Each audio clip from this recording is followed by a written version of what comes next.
So మామూలుగా actors చాలా మంచి యాక్టర్స్ ఉంటే ఏంటంటే డైరెక్టర్ వర్క్ కూడా కొంచెం తగ్గుతుందండి. అందుకే మీరు వీళ్ళందరినీ చూస్ చేసుకోవడం జరిగిందా? అందులో స్పెషల్లీ విజయ్ గారిని. అండ్ ఆయన ఆ చైర్ లాగుతుంటే కూడా యూనో ఆ క్యారెక్టర్ కనిపిస్తుంది, యాటిట్యూడ్ ఉంటుందండి స్టైల్లో. ఆయన చాలా సింపుల్గా యాక్ట్ చేసేస్తాడండి, ఎఫర్ట్స్ ఏం పెట్టరు ఆయన. చాలా నార్మల్ ఫ్లోతో వెళ్ళిపోతారు, మనకు అది కొత్తగా ఉంటుంది. అండ్ పైగా బ్యాక్ షాట్ కూడా యాక్ట్ చేస్తుందని తెలియదండి మాకైతే నిజంగా. ఆయన వెనక్కి తిరిగి నుంచున్నా ఆయన నటిస్తున్నట్టే ఉంది. మామూలుగా అయితే ఫేస్లో మాత్రమే ఎక్స్ప్రెషన్స్ కనిపిస్తాయి కదా, ఆయన నుంచున్నా కూడా ఆ క్యారెక్టర్ తెలుస్తుంది. మేబీ అది ఆయనకి మాత్రమే దక్కుతుందేమో. Is amazing actor. So yes, మీ ఎక్స్పీరియన్స్, ఎందుకంటే కాస్ట్ చేసుకోవడం ఓకే, బట్ కలిసి చేసేటప్పుడు పని నాకు తెలిసి డైరెక్టర్ కూడా యాక్టర్ నుంచి నేర్చుకుంటూ ఉంటారేమో. ఇంకా ఓకే, ఇలాంటి యాక్టర్స్ ఉంటే మనం ఇంకా ఎలివేట్ చేసి రాయొచ్చు అని. సో విజయ్ గారి దగ్గర నుంచి మీ ఎక్స్పీరియన్స్ ఎలా ఉంది? అంటే విజయ్ సార్కి నేను నేరేషన్ ఇచ్చిన తర్వాత కూడా నాకు ఆయన బ్రదర్ ఎలా వెళ్దాం కొన్ని ఐడియాస్ పంపేవారండి. అక్కడ నుంచి ఎక్కడ షూటింగ్లో నుంచి ఉన్నప్పుడు నాకు ఒక ఐడియా వచ్చింది, చూడు చెక్ చేయ ఒకసారి, ఇది సెట్ అవుతుంది సెట్ అవుతుంది అలా పంపుతూ ఉండేవారండి. నేను వచ్చినప్పుడు ప్రతిరోజు క్యారవాన్కి వెళ్ళి ఆయన నేరేషన్ ఇచ్చేవాడిని అండి. చాలా ఎంజాయ్ చేసేవారు క్యారెక్టర్ని.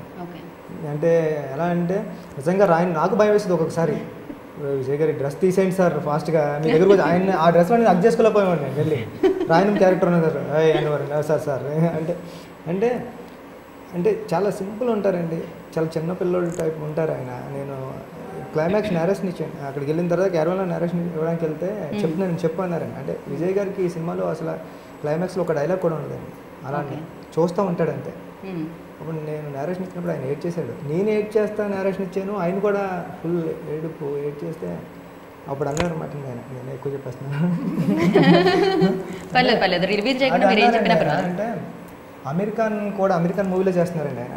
అమెరికన్ కూడా నేరేషన్ ఇవ్వడానికి వచ్చినప్పుడు ఇలాగే ఏడిస్తే చెప్పి నేను ఏడ్ చేశాను, ఆయన ఏడ్ చేశాడు, సేమ్ ఫీల్ నీలో చూస్తున్నాను, ఈ సినిమా గ్యారంటీగా మంచి హిట్ అవుతుంది, అది కనెక్ట్ అయింది అని. అంటే అందరికి ఇప్పుడు నేను తమిళనాడు వెళ్తే తమిళనాడు అందరికీ కలుస్తూ ఉంటాను, దేవి గారి దగ్గరికి వెళ్ళినప్పుడు అందరూ చెప్తూ ఉంటాను విజయ్ గారు మీ గురించి అందరికీ చెప్తున్నారు. ఇక్కడ హీరోస్ చెప్తూ ఉంటారండి, అక్కడ ప్రొడక్షన్ హౌస్ నుంచి కాల్స్ వస్తూ ఉంటాయి, భలే స్టోరీ అంట ఉప్పిన, విజయ్ గారు ఎప్పుడు ఇంత అలా చెప్పరు, మీ స్టోరీ గురించి చెప్తున్నారు అని చెప్తూ ఉంటారండి. ఆయన నిజంగా అంటే విజయ్ గారు చాలా బ్యాక్ బోన్ అండి ఈ సినిమాకి. అంటే ఎంత మ్యూజిక్ ఎప్పుడు ఆల్వేస్ టాప్లో ఉంది. విజయ్ సేతుపతి గారు ఎప్పుడైతే సెట్లోకి ఎంటర్ అయ్యారో పాజిటివ్ ఎనర్జీ వచ్చేసిందండి సెట్ అందరికీ. ఇంకా అప్పటి నుంచి ఉప్పిన జనాల్లోకి వెళ్దాం. రైట్. అండ్ సార్ ఈ డైలాగులు కూడా ఏమిటండి, అది మామూలుగా సముద్రంలో నీరు పారినట్టే పారుతున్నాయి స్టోరీతో పాటు. నాకు డైలాగ్స్ అంటే చాలా ఇష్టం, నేను నేరేషన్ కూడా డైలాగ్స్తోనే. ఏంటది? ఆకాశం వంగితే ఓకే, సో సముద్రం ఆకాశం కలువు, సముద్రం ఆకాశం కలవు అంటే కలవు కదండి అంటే నాకు నేరేషన్ అవ్వడం డైలాగ్స్తో చుక్కు సార్ అంటారు, డైలాగ్స్ భలే రాస్తారా నువ్వు, చాలా బాగా. అది అంటే నేను నేరేషన్ ఇవ్వడానికి కూడా విజయ్ సార్ని తమిళ అబ్బాయిని ఒక అబ్బాయిని తీసుకొచ్చి చెప్తా అంటే తమిళ్లో కూడా నాకు డైలాగ్స్ నచ్చేయండి, తమిళ్లో చేస్తే బాగుంటుంది కదా ఈ సినిమా అనిపించేది. అది ఇప్పుడు విజయ్ గారు చూస్తున్నారండి, అది తమిళ వరకు వెళ్తుందేమో చూద్దాం. విజయ్ గారి క్యారెక్టర్ గురించి మీరు చెప్తే బాగుంటుంది, ఇవాళ విజయ్ గారు ఇక్కడ లేరు కాబట్టి. అంటే మీరు రాయనం అండి క్యారెక్టర్ పేరు శశారాయణం. ఆ రాయనం క్యారెక్టర్ మీరు మర్చిపోలేరు, మీకు కొన్ని సంవత్సరాలు గుర్తుండిపోతాడు ఆయన ఈ క్యారెక్టర్లో తెలుగు ప్రజలందరికీ. అంటే అతను ఎక్కడో ఒక మార్మూల్ ఎక్కడో విలేజ్లో ఉన్న పర్సన్ని మీరు రియల్గా చూస్తున్నట్టు ఉంటుందండి విజయ్ గారిని. విజయ్ గారి నుంచి బయటికి వెళ్ళలేరు, ఆ చుట్టూరు విజయ్ గారు వస్తుంటే భయం వేస్తుంది ఆయన. అంతే విజయ్ గారి చుట్టూ ఉంటుందండి కదా. ఓకే, సో ఇంతకీ ఈ సినిమా చూసిన తర్వాత ఆడపిల్లలు ఇలాంటి ఫాదర్ కావాలనుకుంటారా, ఇలాంటి ఫాదర్ కొంచెం మారాలనుకుంటారా?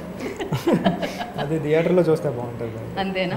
ఆ థియేటర్లో చూస్తేనే బాగుంటుంది డెఫినెట్గా, ఏ ఎమోషన్కి ఆ ఎమోషనే.